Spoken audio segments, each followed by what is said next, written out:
Acid-based here with Dimitri of Ultimate Truck Care. So we're out here in Belgrade, Serbia. So take us through your life story. Where were you born? So I was born in Požarevac, Serbia. That's where my parents happened to live after the war and stuff. And then we moved to a town called Rockford, Illinois. I'm familiar. Familiar with Rockford, okay. Yeah, I used to be a dispatcher. I know some cities. So they had, back in the day, they had some some type of program for immigrants where they were like accepting immigrants at the time. My grandparents came there first, and then they kind of sponsored. So how old were you when you went over there? I was a year old, like 13 months old. So you were literally just born here, essentially, straight to America. Straight to America. Okay, so like for all intents and purposes, you're basically American. Pretty much. At this point. Pretty much. But we got you back here in the motherland. So how often do you come back to Serbia?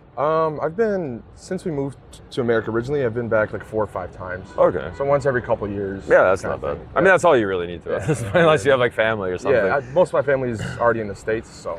Take us through your logistics story. How did you get started in this industry?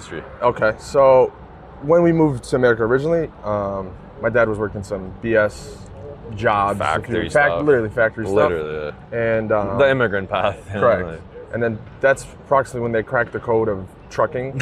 And they're like, this trucking thing might be better. That's late 90s, early 2000s. That's when all the Serbians kind of flooded into trucking. So that's when they kind of cracked the code and when they can make some serious money without knowing the language. Okay. So.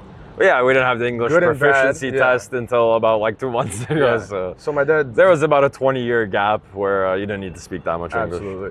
So my dad's been a truck driver for 25, 26 Oh wow, so years. he drove the truck. Yeah. He's still driving the truck. Oh wow, okay. Yeah. So trucking ended up in your family. Yeah. And then same thing with my brother after high school, started working for a Serbian trucking company. Still doing that. So your brother's also a truck driver? No, my brother is like a fleet manager. Oh, okay. Yeah. So but he's done it all. He's done dispatch. Yeah, fleet involved manager, in operations. Yeah. And then. So your dad's doing OTR? More like regional. Local-ish.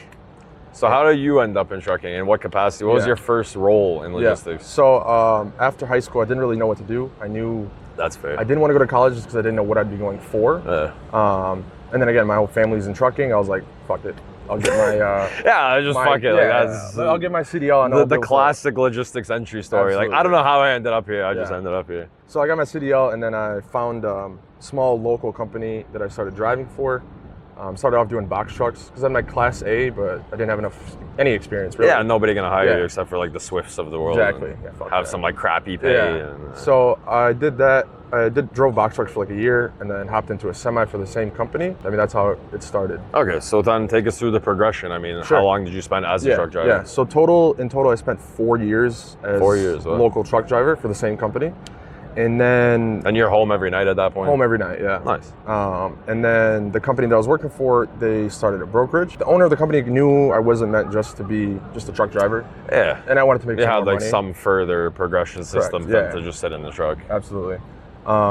So he offered me a position in the brokerage. So you guys open acid-based brokerage. He's like, hey man, we need you to get in here. We need you to speak your native English because you've been here your whole life. Exactly. So how many years were you brokering? What were you doing? Selling freight, calling customers, cold calling? I brokered for 2 years total, and I was more so just operations. So like their customers so like carrier sales established. Yeah, pretty much. More so just selling the freight. Yep. Exactly. Okay, so now let's get into what you're doing today, which is how we actually met. So we met on Instagram. Yep. I don't know exactly how, but I ended up seeing these cool videos of trucks that looked absolutely disgusting, and then you like snap your fingers and it's like the cleanest truck, brand new, off the showroom floor. How do you end up doing something like mobile truck cleaning? So I got really sick of the brokerage.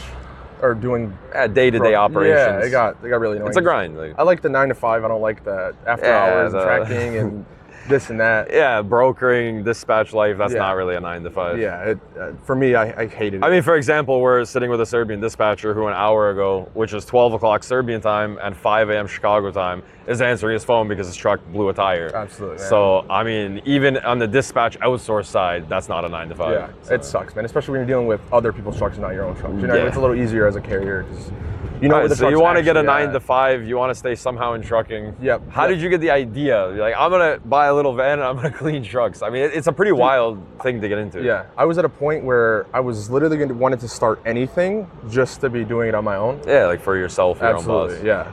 And I figured why not, just because I already have some connections. I know some carriers Yeah, locally. true. Through your brokering days, your driving absolutely. days, you're like, yeah, I know a bunch of trucks. 70% of the companies that I was dealing with as a broker were Chicago-based, as you know. Yeah, I mean, So- our community runs deep out there. Yeah. So. And I noticed that a lot of people are doing like making money with car detailing. But Yeah, I kinda, true. But it's Like- so saturated over there. Like Yeah, everybody's doing mother that. wants to be a car detailer or whatever. Yeah, and especially if you already have some formed connections where you Yeah. can get into these fleets where you're like doing weekly or bi-weekly or monthly maintenance on like a 300 truck fleet. Yep. And I'm sure most of the carriers, you know, in Chicago are like at least 100 trucks. Yeah. So, I mean, it's actually a really good idea. Yeah, and it's more niche than, like I said, more way car more niche, detailing. yeah. You get way more repeat customers. Of course, If yeah. someone gets a car detailed, they won't detail it for another like year, 7 months. probably. But the key thing in this is there's so much turnover in the trucking companies. One guy quits, they need the truck clean. Like, One guy quits, they need the truck all clean. it is, man. Yeah, It's quits or yeah. gets fired, and then they need that truck clean for the next driver. I mean, can you take us through your service list, product list, and rough pricing, just for anybody that Yeah. watches this, wants to get into Yeah. contact with you? And I'm assuming you service mostly, if not only exclusively, the Chicago area. Yeah, I mean, I've gone to Indiana before. I mean, I'll go through like southern Wisconsin. Okay, So I mean, I'll go anywhere. You have really. some flexibility. Yeah, for sure. I mean, I wouldn't go 3-4 hours to do a I truck mean, yeah. ride, Okay, but- so take us through like a rough price list, a service list. If somebody wants to get into contact with you, obviously you've mentioned you have some flexibility in location. If it's a large enough project, Yep. that would make sense to travel Yep. outside of Chicago. I mean, what can people expect from Ultimate Truck here? So I don't really have like a list, as I just do like full interior details. I don't do like partial. Okay, so type if somebody's thing. calling you, I'm I'm going to do the same thing it's for full every truck. service. Exactly. It typically takes between 2 and 3 hours per unit. per unit, and I would say the price range is roughly 125 to 150, depending on volume. I'm sure I've depending seen some of your stories, some of your clients. I'm sure Oh, if yeah. there's certain disasters, that price might Yes, be changed fluctuate a little bit. Yeah. But I mean, I try to keep it fair. I try to be as thorough as I can with every single truck. So how long have you been running Ultimate Truck here? I started it in February. I would Okay, so you're fairly new. Yeah, I would say I've been like actually operating for about 5 months. Okay, Yeah. so if anybody wants to get involved with Ultimate Truck Air, wants to clean their fleets, wants any type of fleet services, even if you're not in Chicago, if it makes sense, he's willing to travel and get things done. I've seen the quality of work off his Instagram posts. I mean, it's night and day, man. Like it's like from something you could never expect a truck to look like into a showroom truck. Yeah. And I mean, you're doing a great job. Obviously, the service is there. So if anybody wants to get into contact with them, we'll put it down below. And that's it. Cool. Peace, bro.